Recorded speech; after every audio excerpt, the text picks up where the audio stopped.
Good morning, everyone. So exciting to see you all here for our first day of the regular sessions for NACIS. This is my first time presenting at NACIS, so I'm so excited that you all are here. Oh, thank you. Thank you. Thank you so much. I'll be a little bit more mindful of the mic, and I'm starting my timer. So as John said, my name is Amber Bosse, and I'm here today to talk to you about something that I've thought a lot about and participated a lot in, and that's participatory considerations of mapping. So if you're not familiar, participatory mapping is one of those massive umbrella terms that can be used to describe so many different things, but broadly it's a mode of bringing people together, those who have experience in mapping and those who have experience living life, particularly in modes that have been systemically oppressed, people who have been marginalized, folks who don't have access to resources and ability to show up in conversations around decision-making processes broadly. So participatory mapping kind of brings together the methodology experts and the domain experts.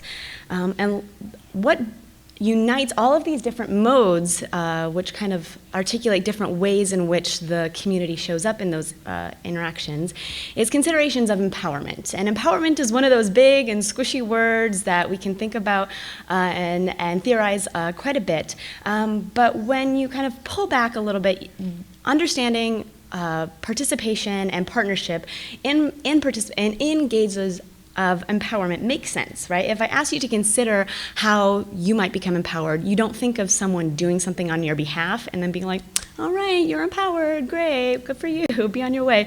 It's something that you're actively involved in, right? And so, but in participatory mapping, I have found there is a particular moment of tension, and I'd like to share a little bit about that tension with you. So here's a picture of myself and members of a community land trust organization, the Westside Atlanta Land Trust. We are in the Georgia State Library, and I am training them on the back end of their ArcGIS Online map, their database that they had collected about housing quality in their neighborhood. And in this moment, you see them making changes to the map. They had just learned how to change the symbology, and did they change the symbology? And not to say that my map is like really beautifully designed or anything, but you can see the differences. So if you, for example, pay attention to the fire damage structure indication, it went from like an orange housing structure to an actual flame. And the good occupied condition house went from a green, dark green house to like a three-dimensional icon that kind of looks like a multifamily home, right?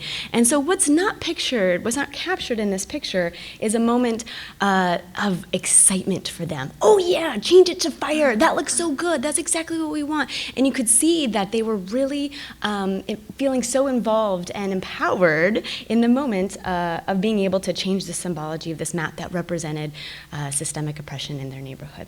But here I am in the back, let's zoom in. Yeah. And so I am sitting back there having a little bit of a meltdown of like, oh my gosh, I cannot step in and interrupt this moment of excitement to them to say like, excuse me, this is how we all do it, like that you're doing it wrong. That felt really inappropriate to me. And so I kind of was having a bit of a meltdown. And so, like any good researcher, I changed that meltdown into a research project. And so I've actually taken the past couple of years to talk to folks who engage in participatory mapping to understand how we might facilitate empowerment through these moments of map design, and how that's already happening. I put a little emoji to really hit home how crazy I was feeling. So I've talked to 33 people who have been engaged in participatory mapping projects, specifically the leaders of those projects from both academic and organizational backgrounds. I'm going to walk us through kind of some of the points involved in those interviews, and then pull back and talk about some of the tensions that I've conceptualized emerging in those. So first I asked them about their background. So how did you get into participatory mapping? How did you come to be a person who is able to lead a group of people to articulate their claims through mapping? And so today, for the sake of time, I'm just going to articulate the claims of one of my 33 participants. I'm going to call him Michael. He's a white, cisgendered, heterosexual man living in the Northeast. He's an academic who has partnership experience with about 5 different organizations. And so when I asked Michael about his experience in coming to participatory mapping, he was like, well, I come from an urban planning background, actually, and I try to incorporate participatory components into all that I do. But when he showed up in partnership with his folks, with with his community organization, they said to him, oh, okay, here's some person who knows how to code. He knew how to code. Mapping is just code. You don't need any special experience to map.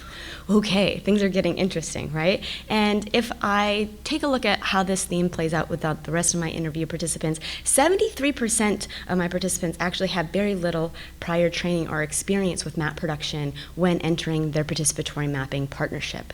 17% had literally no training at all in specifics of map production. Again, like Michael, they might have periphery skills like knowing how to code, but no experience with mapping. So that means less than 1% have had advanced training within the participatory realm of folks I talked to. So next I asked them, okay, so you're a person who's been decided to be in charge of this participatory mapping experience. How do you conceptualize what a good map is in this setting? What is an effective map? And so Michael, he was talking about kind of the moments of engagement with the community in the space, and he says, for maps to become effective, community members need to feel ownership of that map, even if changing the symbology or color makes it wrong. Okay, interesting. But 96% of my participants said something very similar, where they talked about these moments of tension, where they're thinking about how to hold themselves in a space where they know about map design, even though some of them don't, or they have preconceived notions about what good maps and effective maps should look like, and they are bringing that into this space, but also being in tension with what the community wants, considering those modes of empowerment. They throw the rules of cartography out the door in privileging what the community wants. And so that means that very few people express that there are specific rules within cartography or traditions that should be followed. This kind of correlates with the folks who have very advanced training in cartography. So lastly, so we know a little bit about your background. We know what you think about what a good map is in this setting. So how exactly does that happen? Walk me through the specifics of how you make this, how you create an effective map. So this quote's a little long, but buckle in, it's super interesting. Michael told me, I myself had cartographic freedom over how that was displayed, talking about the map and the data, and took those maps back to the community, showed them the maps. Originally, it wasn't even a check-in about the design of the map. If I make the changes they ask for, though, it'll become ugly and ineffective. I made those maps. Those are the maps I don't show geographers. Really interesting. 94% of my participants said that they had freedom over the design choices. And there's a lot of components around this that we can think of. For example, a lot of times there is only like one, if it's a digital map production process, there's only one keyboard and mouse, but it's not those logistical problems or those logistical limitations that are causing kind of the limitation of participation in the map design process. It's more that we don't really even think to include our community partners in the map design process.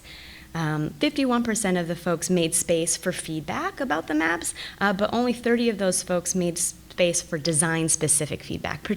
So in those 51%, those are particularly folks who are saying like, hey, does this data look correct? Does this corroborate your experiences? So really interesting tensions here. So pulling back, so we have a bunch of folks who aren't specifically trained in the modes of map production who are making maps and representing the claims of marginalized communities. We have those folks who are saying that there's no right way to make a map, but then when it comes to the moment of making the map, they're like, no, I'm gonna take care of it. I'm the one who knows how to make the map the right way. So this just created a lot more questions than it did answers for me. Again, like a good research project probably should. But when thinking about kind of the contradictions that are taking place here, I pull back and I'm trying to kind of come at this from a different angle. So I want to demonstrate what I think is happening here through just some Google image search results. So if we look at participatory mapping through this Google search image results, we see a lot of bodies leaned in around documents, pointing, drawing, in the act of placing data. And there's a lot to be said about the racial critiques that can be made. We're not going to dive into that for this talk, but at a future one for sure. But yeah, a lot of bodies around an item, right? around some type of map artifact in the process of being made. But then when we look at cartography, all the bodies disappear. We just have kind of this old-timey representation of what the discipline is.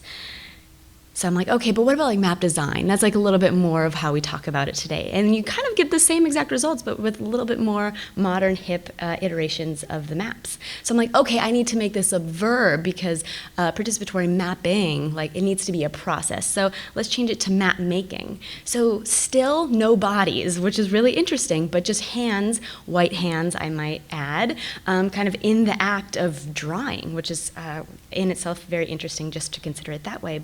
And making maps, trying to really find the bodies and really find the people who are in the process of making maps are still not there. Again, just white hands kind of gesturing, one's using a compass, but a lot of it is still just representations of the maps that we make. And so I consider this as a pretty substantial tension within the field broadly, but particularly for participatory mapping, where there's privileging of product in cartography, where we're trying to get to an end product with definitely processes. We're all talking about processes all day throughout NACIS, right? But we really are trying to get to an end product. Within participatory mapping, we're very concerned about who's around the table, how we make those voices perceptible, how we translate those claims into the space that is cartographic representation, right? And so here I am, literally sitting in between those two, freaking out and not sure how to negotiate the boundaries within these two different modes of map production. And this is all elevated by the fact that we're really, again, within participatory mapping, we're concerned about modes of empowerment, how to create opportunities for folks to be self-determined, to have a voice in decision-making processes broadly.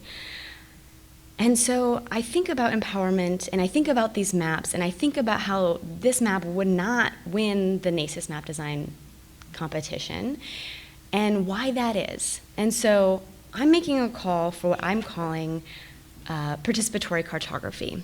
And here's why. Because this map, as kind of unsightly as it might seem to us, it did some work.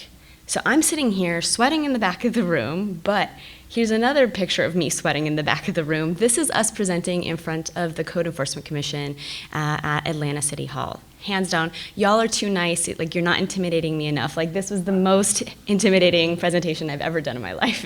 And they're showing the map, they're doing a live, in real-time demo of the map and how ArcGIS Online allows you to collect points, etc. And this was the first domino that fell in this broad process, which eventually led to them being able to meet and have conversations with the mayor of Atlanta. And so if you're from a small town like I am, Otter Tail, Minnesota, meeting the mayor is not a big deal, but in Atlanta, it's a moment. It's a big moment. And also they finally got attention from their council member wearing the hat, who is a person who had just bluntly just ignored their emails and their requests to meet with them for years. So we know about the power of maps, and we know how it can show up in really productive ways for people from communities, right?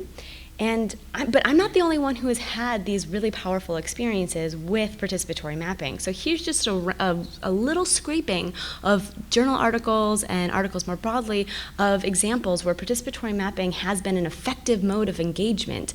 And this is despite the fact that we don't really know how to handle map design within these partnerships. And so what happens when we level up through a mode of participatory cartography, where we understand and appreciate the different ways in which all of us come to the table with different things to consider, different ways of showing up, different experiences that we can represent. And what happens when we translate that into conceptualizations of cartography, where we understand the importances and the urgencies around the color and thickness of the line, and the ways in which we can produce modes of engagement that allow people to perceive and interact with the claims that we're making, our spatial claims, in a different way. I believe that this requires that we really re-articulate some of the values that we have within the discipline of cartography, while also being inclusive of the ways in which our users and the people who interact with our maps are impacted. Taking a look back and how the map design process impacts those who are engaged in its creation. And so what does it mean to create a map that is made to empower the folks who are sitting around the table? What does it mean to have a map that you respond to differently in different cognitive and emotional capacities because you had a hand in making that map and it represents your claims in a way that resonates with you? So that is my call for participatory cartography. Thanks so much for your attention.